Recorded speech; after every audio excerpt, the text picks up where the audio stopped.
আসসালামু আলাইকুম। আজকে আমি নিয়ে এলাম দারুণ স্বাদের চিকেন বান।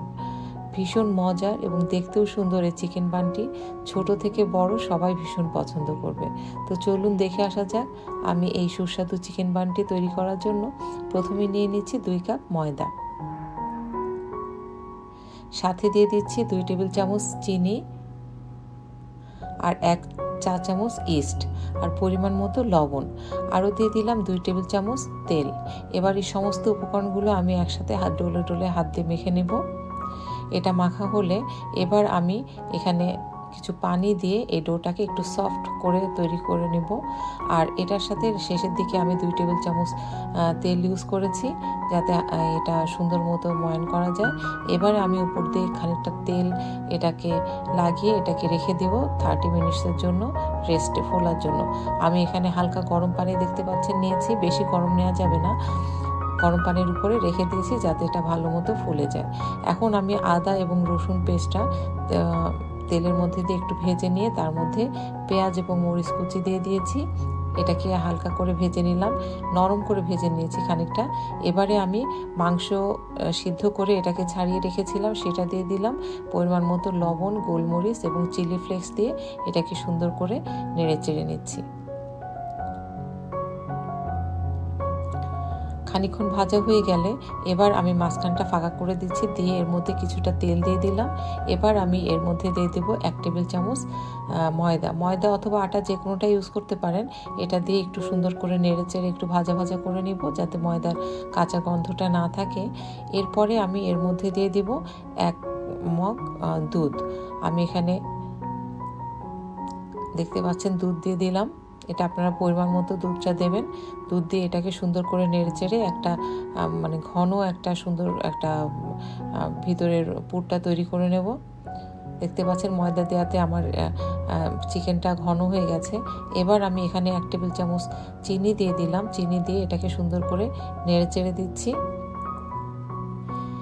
শেষে আমি আবার এর মধ্যে অ্যাড করলাম টমেটো সস দিয়ে এটাকে নেড়ে চেড়ে আমি নামাবো। এটাকে বেশি টাইট করা যাবে না, এটা একটু নরম নরম থাকতে নামালে ভালো লাগবে খেতে।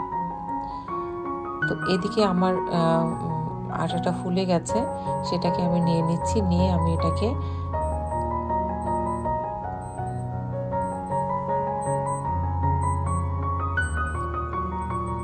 হাফ করে নিচ্ছি।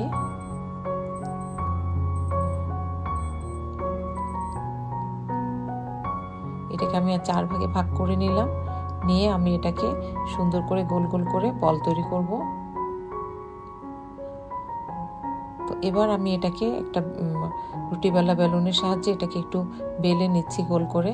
বেলে নেওয়ার পরে এটাকে আমি এটার মধ্যে পুরটা দিয়ে সুন্দর করে মুখটা সিল করে দেব।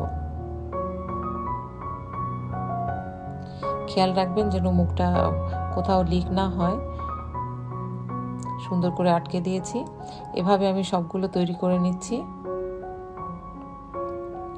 এরপরে এটা আমি হালকা গরম তেলে এটা ছাড়ছি।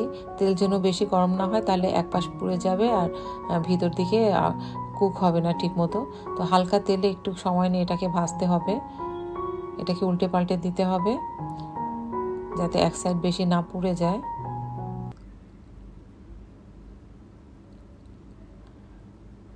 তো দেখতে পাচ্ছেন এক সাইড একটু কালার হয়ে আসলে আমি এটাকে আবার উল্টে পাল্টে দিচ্ছি। যখন সুন্দর একটা গোল্ডেন কালার চলে আসবে সেই পর্যায়ে এটাকে, এবং এটা ফুলেও ডাবল হয়ে যাবে তেলের মধ্যে ভাজতে ভাজতে, তখন ভাববো যে এটা হয়ে গেছে এবং সে সময় আমি এটাকে তুলে নেব। তো আমার এটা ভাজা প্রায় শেষ। দেখতে পাচ্ছেন সুন্দর একটা কালার হয়েছে। এবার আমি এটাকে তেল থেকে উঠিয়ে নিচ্ছি। তো গরম গরম এটা বেশি ভালো লাগে। বানানোর সাথে সাথে আপনারা খাবেন, যে কোনো সস দিয়ে খেতে পারেন অথবা এমনিতেও খেতে পারেন। ভীষণ মজার। আর ভিতরের যে পুরটা তৈরি করা হয়েছে ভীষণ ফ্রেশ এবং খেতেও ভীষণ ভালো লাগে ওভাবে যদি তৈরি করেন। তো আশা করি আমার রেসিপিটা আপনাদের ভালো লেগেছে। যদি আমার রেসিপিটা ভালো লাগে আমার চ্যানেলটা সাবস্ক্রাইব করে আমার ভিডিওতে একটা লাইক কমেন্ট করে আশা করি আমার সাথেই থাকবেন। আবারও দেখা হবে নতুন কোনো ভিডিওতে। সেই পর্যন্ত ভালো থাকবেন, সুস্থ থাকবেন। আল্লাহ হাফেজ।